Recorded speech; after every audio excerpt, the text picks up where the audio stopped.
남경대표를 사용해 가지고 좀 더 아까 이 턱이 있는 톱 한번 넣어놓고 톱 들어간 자리를 기준으로 평대패로 일정 부분의 형태를 잡았다고 하면 이제 남경대표를 좀 더 정리하는 부분에 대해서 말씀을 드릴게요.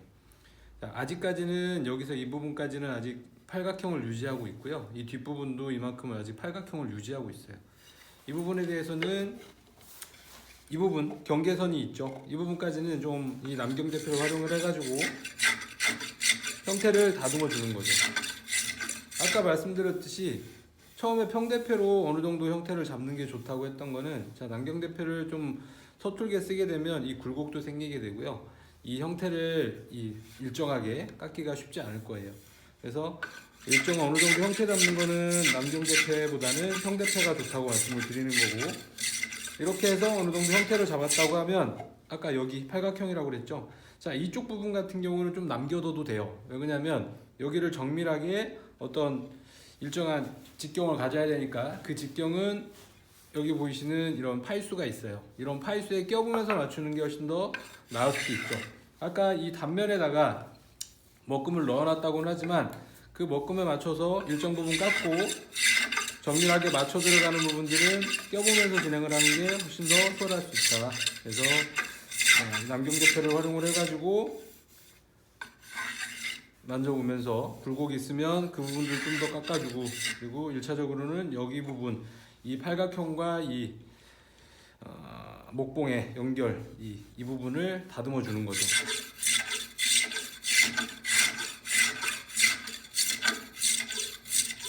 이렇게 하면서 아까 이 부분에 약간의 톱자리들이 남겨놨다고 했는데 자국들을, 그런 톱자국들도 기준 삼아 가지고, 그리고 그런 톱자리들을 없애면서 자연스럽게 형태를 다듬어 주시면 됩니다.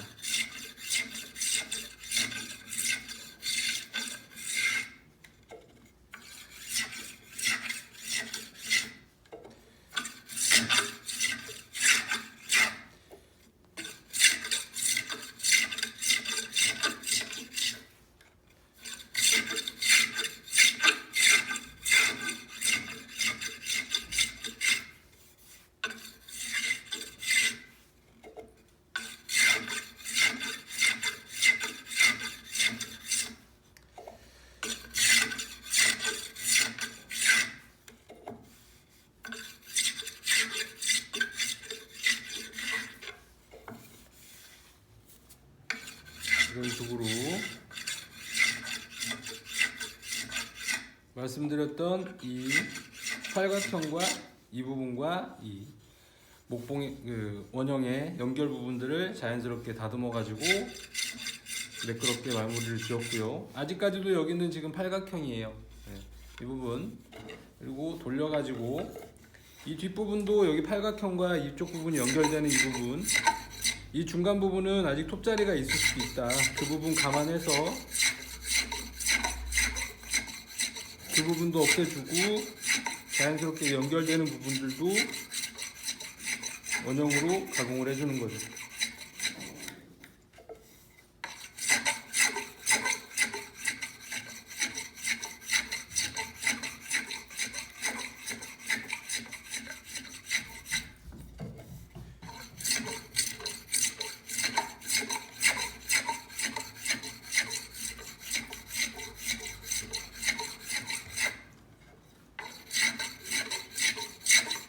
이렇게 해서 점차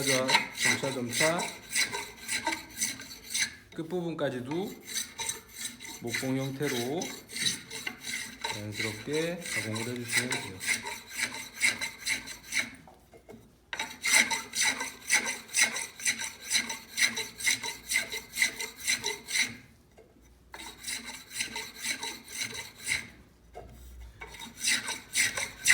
톱자리를 잘 확인을 하시고, 톱자리를 너무 넘긴다고 하면 이게 원형이 아니라 타원형처럼 되는 경우도 있겠죠. 그래서 이 톱이 1차적으로 넣어져 있는 거를 기준 삼아 가지고 그 톱자리가 많이 없어지지 않는 범위, 살포시 그 자리가 없어질 정도, 그 정도를 자연스럽게 잘 유지를 하시고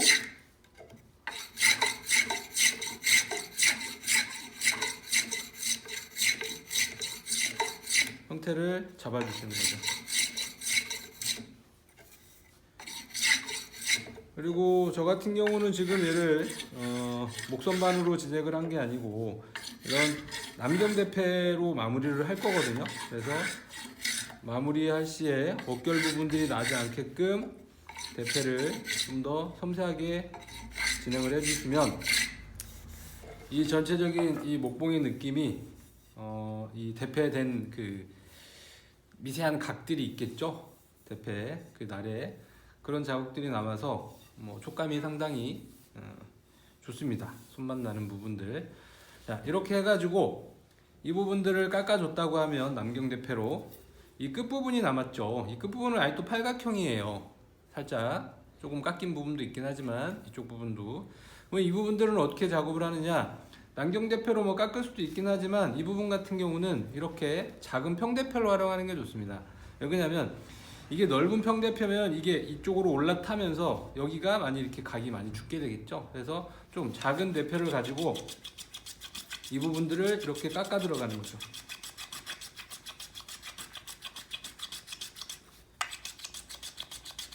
얘도 1차적으로 팔각형이니까 12각형을 만드신다고 생각하시면서 자연스럽게 이 오소리들을 죽여가면서 원형으로 만들어 주시면 돼요. 참고하실 게 또 하나 있죠. 이쪽에 그려져 있는 이쪽 먹금에 대한 부분들도 참고를 하셔서 원형이 잘 깎이고 있는지를 체크해 보시면 좋죠.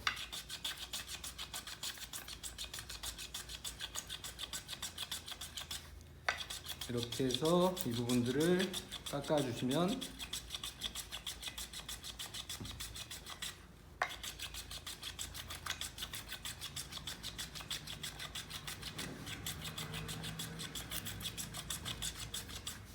되고요. 형태를 보시면서 어느 쪽으로 찌그러져서 깎이는지도 확인을 한 번씩 해주시고, 결과적으로는 얘가 들어갈 이제 구멍을 뚫려 있는 얘에다가 이렇게 꽂아봐서 이 부분이 너무 큰지 헐거운지를, 헐겁다고 하면 안 되겠죠.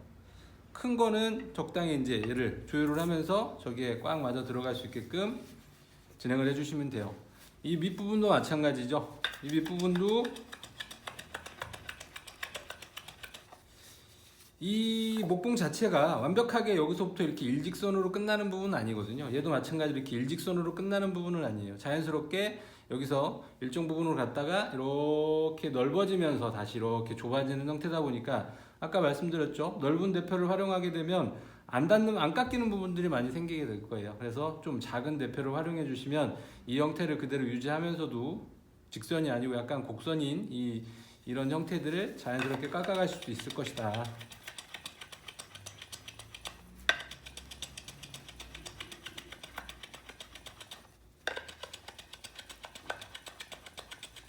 자, 이거를 여기다가 크기를 맞추는 부분들은 대패질을 얼마나 많이 하느냐에 대한 차이니까 전체적으로는 다 말씀을 드리는 것 같아요. 그래서 이런 방식으로 남경대패를 활용하고 작은 평대패를 활용해서 마무리를 짓는다. 자, 그러면 저는 여기까지 해서 이제 형태 이거 맞추는 것까지는 진행을 했다고 보고요. 자, 그러면 이 부분, 아까 이 부분들을 제가 사포를 치지 않고 남경대표로만 마무리를 진다고 했는데, 얘를 활용하다 보면 이런 부분들이 살짝 깎이기도 해요. 이런 부분들. 자, 이런 부분들을 깎였다고 하면 마지막으로 이제 마지막 남경대표로 어결이나 아니면 살짝 잔타가 있는 부분들은 섬세하게 마무리를 지어서 이 목봉을 완성을 하는 거죠. 그래서 마지막 상태로는 이런 목봉이 되고 자연스럽게 여기에 꽂아지기도 하고 윗부분도 이렇게 꽂고자 하는 그 구멍에 자연스럽게 껴줄 수 있게끔 마무리를 짓는 겁니다. 저 같은 경우는 아까 말씀드렸듯이 여기는 사포로 가공 안 하고 이 부분들이 자연스럽게 대패 자국으로 나무로 인한 그런 촉감들이 좋아서 그 부분을 그대로 살리고자 남경대패를 다시 한번 대는 거예요. 단차이들이 있으면 보기가 별로 안 좋고 이런 만졌을 때 촉감들이 느껴지겠죠. 단차이나 어결들. 그래서 그런 부분들은 남경 대표로 해서 다시 한번 마무리를 짓고 이 목봉을 마무리를 짓는 겁니다.